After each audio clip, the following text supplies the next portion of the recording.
ibintu bibiri, kimwe cambabaje n'ikindi canezereye ngiye kuvuga ku bantu bariko bashaka kwinjiza amafaranga kuri Facebook cyangwa abo twita aba content creators. Guys, hari umuntu ko ndafasha kuva mu bihano ariko nsanga uyo muntu nimero ya telefone yiwe niyo akoresha mu kwinjira muri Facebook, niyo akoresha nka modo pass, ikongera ikaba muri profile. Ivyo birababaje pe. Sinzi ko ari kutabimenya, sinzi ko ari kutitwararika ivyo umuntu arimwo.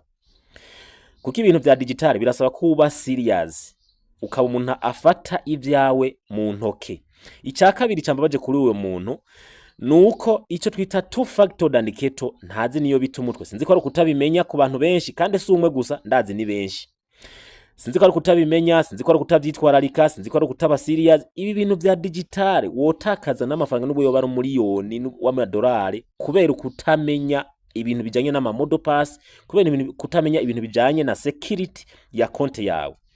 Kubankurikirana ivyo nkunze kwigisha vya blockchain technology, aha nabwo yoba ufise ama miliyari y'amadolari waratakaje ibintu vya security zawe, nta muntu baza muri ibintu vya blockchain technology canke muri ibintu vya digital.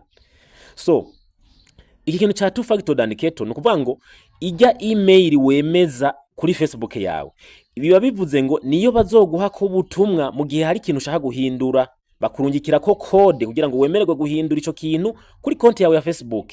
Nimero ya telefone ni igihe uyemeje, niyo bazoguha ko code igihe ushaka guhindura ikintu kuri konti yawe ya Facebook. Nivyo twita two factor authenticator. Ikibabaje rero ni iki, nuko umuntu usanga yaravyemeje iyo nimero agacata, ugasanga iyo nimero nk'uyu yambariye ngo ahera kuyikoresha 2019. Nuvuga ngo iyo nimero nta burenganzira yifise ko ntashobora kwakira ko message. Mu gihe ubana byoroheje ushobora kwakira message kuri WhatsApp.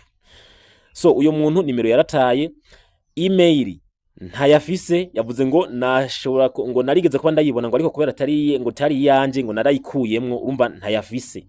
Nuvuga kugira wemerewe guhindura naho baragusaba code ivuye muri meta ikaza kuri kimwe swate kuri email canke kuri nimero ya telefone. Rero abantu benshi suwo gusa, hari nabandi iki kintu batigera bacitaho. Icya kabiri kiri mu byanezereje, raba uyu muntu hano nukuvuga ngo ku muntu azi yuko ari seriye ariko arakora ari serious, no butoburaro nka monetization, kuronka amafaranga ni ibintu byoroshe cyane. Nimbura umukozi ukora cyane, konti yawe ikabikuze, amafaranga kuyaronka ni ngombwa. Nababwiye ko ushobora kwinjiza amafaranga mu buryo bwishi, hari uburyo bwa marketing, hari uburyo bwa affiliation. Ivyo byose ni ibintu ushobora kuronkamo amafaranga cyangwa ukadandaza urubuga rwawe. Raba uno hano ku buryo namubwiye ati konti yawe hari umuntu yari yantumye page ashaka kugura. Uno rero namaje ati mbega woyigurisha, hari kintu yarambajije ndamwishura, hanyuma ndamubaza ati none iyo page yawe ko mbona ikuze woyigurisha. Raba ingene yambariye ngo arafise 5,000 by'amadolari. Uwo numwe, hari no wundi raba hano naramubajije ati konti yawe woyigurisha, arambwira ngo itaraba monetize, yambwiye ngo yotora umiliyoni. Uyo wa mbere yambwiye ngo yompa 5,000 by'amadolari, konti yiwe ifise ibihumbi plus de 100,000, irarenza 100,000. Uyu nawe wundi konti yiwe itari bwabe monetize, ariko ndamukorera management kugira ngo ibe monetize, mbere mu nyuma yahavuye ba monetize. Ariko bwa mbere itaraba monetize nambwiye ati none konti yawe woyigurisha angahe, hamwe woyigurisha ko ari umuntu ariko arashaka konti agura. Arambwira ngo ashaka umiliyoni. Mu nyuma iraba monetize, imaze kuba monetize nambwiye ati wa muntu rero aracashaka konti, ati yamaze kuba monetize nta niyo nogurisha, ati nta niyo niteze kugurisha. Hari abantu rero baba bari serious, baba bazi ivyo barimwo, kuko kuronka monetization biravuna, kandi kubaka konte umuririmbyi mwe wavuze ngo kubaka izina byaratwaye umwanya.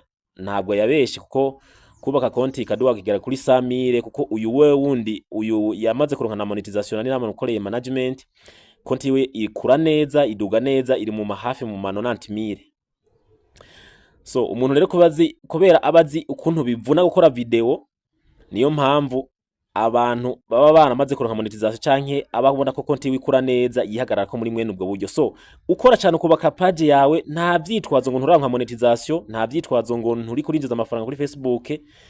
Ushobora kuyinjiza mu buryo butandukanye bwishi cyane kuri Facebook. Ushobora kudandaza konti yawe, ushobora gukora affiliation, ushobora gukora network marketing, ni ibintu byinshi bigiye bitandukanye. So thank you.